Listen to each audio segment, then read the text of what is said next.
So we're back, BaysideTv. Hello, sir. I want us to go to 1960. I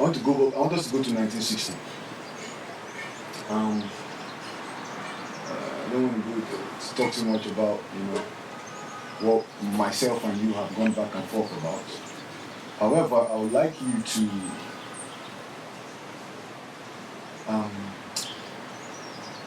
I don't want to say educate, but elaborate on how things were run before, as far as the regions, how we managed our resources, how the life of the average man was, what he desired, what the average Nigerian thought was necessary as of that time, to the best of your ability, sir. Sorry for my questions, but to the best of your ability. It's okay, give it a try. Yes, sir. Before 1960 was the year that Nigeria earned independence from Britain. Yes, sir.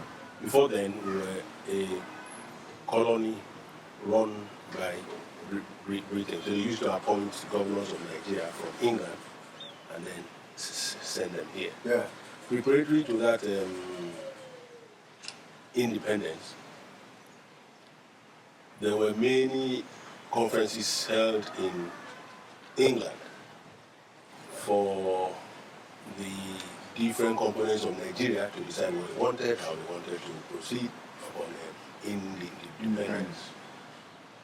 At that time, we had three regions making up Nigeria: the northern region, the eastern region, and the western region. And they were each run they were governed by governors sent from England. So at the time, were they, I would imagine they were white men? Of course, whites. I see. That is the history of the name Me Akara, that we say Bakara now. It's Me Akara, the rulers. Me Akara, yes. So for people referred to them as the rulers, Me the Akara. white people. Interesting. So the three regions reached an agreement before Nigeria was granted in the independence. Okay. They agreed to run a federation. Yeah. A federation means independent people coming together and agreeing to stay together upon agreed terms. Okay. So we had written documents of what the East and the West and the North thought how the country would be run. They agreed, they had their own agreements. Okay. Now, the beautiful thing then was that each region had its constitution. Yeah. The North had a constitution, the East had a constitution, the West had a constitution. Then Nigeria had a constitution taking care of loose areas. The national constitution did not, for example, establish wage for the country and tell everybody in the country to pay the same wage. Right. All of this came as when we centralized the government. Yes. So we had that, and it worked perfectly for us. Every person was in charge of his resources. I can tell you that in Nigeria, the West was the most viable. Okay. Of all the regions. They paid the highest salaries. They had free education. None of the other regions had, because they had money. So as of this time, Ibadan, Lagos, you went to school for free? Anybody, I have friends, Akampo, they lived at Lagos, they were going to school free. Nobody Primary, came secondary? Primary, I don't know about secondary, let me not say too much, but I know about primary, and I can name those who took part in that, who were my So mates. they were not bothered about your... Where you come from, indigenous, local state, nobody. When we used to fill forms, nobody asked you where you came from. I remember. Nigeria was Nigeria. Nobody asked you where you came from. It was immaterial. What was the economic climate as of the time that we were being granted independence, or were looking for independence, or being What was the situation? How was the political climate? How were the people?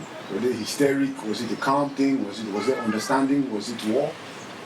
No, it wasn't war. I said we had meetings and agreed. Oh, okay. So our independence was negotiated. There was no. It took over 10 years. Okay. The West started to agitate for independence and cry. The East, those who went to school, so Western education, started. Nigerians were agitating. Okay. But the North said they were not ready.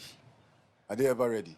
So we had to wait for them until eventually they got ready and were given independence in 1960. So it was a negotiated thing. No violence, nothing. And everybody was satisfied because we were operating on your own terms. There was not one standard for all. Universal law. No universal law. So which is the best way to govern? But that is the meaning of a federation. Federation is we are independent, like in the States, United States of America. Yeah. All those states that 51 of them, they were countries. Right. One person could go to war against the other person. But the USA is like Africa becoming a country. And so they decided to come together. All of them have their different laws. There are certain things which are offenses in one state is not an offense in the other. It was exactly like that. So everybody was happy in your own place. You ran it the way you wanted. It is this one standard for all that is causing problems. I see. Well, that's interesting. So, not really.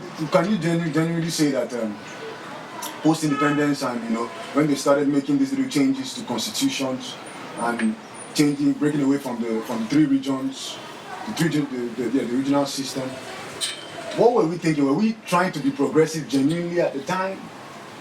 Were we regressing? Because it seems like it was better before, by all indications.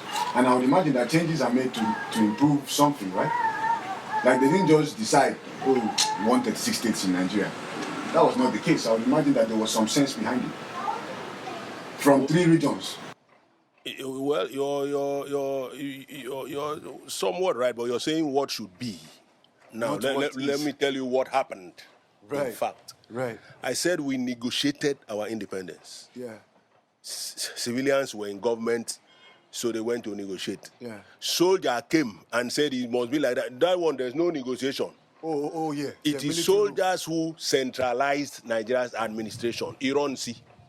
Right. That is the first time that Nigeria was run as one, with one constitution, everybody. In order to bring Nigeria under his control, history also vindicates him. There was a coup in 1966. Okay. The coup succeeded in the north. Nzogu took over the north, so he was head of state of northern Nigeria. So just time out. Nzogu took over the north. He won, yes. I just want to say again. Nzogu. His name is Nzogu. Yes, he was and he took over the north. Yes. Carry on. So now the coup failed in the east and the west. And then the person who took over, who was appointed head of state after that coup, happened to be Iran C, an Igbo man. Yeah. Nzogu in the north, Igbo man. At law, when somebody does a coup and succeeds, that becomes the law. You can't try him.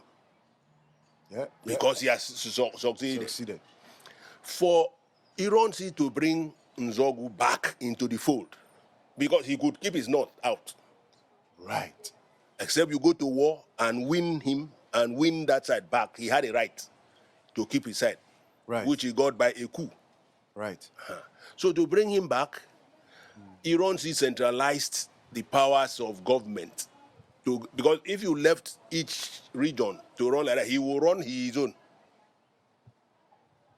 So Iran centralized it and brought it under himself. And that is where we are till today. This restructure, vice structure, is to let go of power.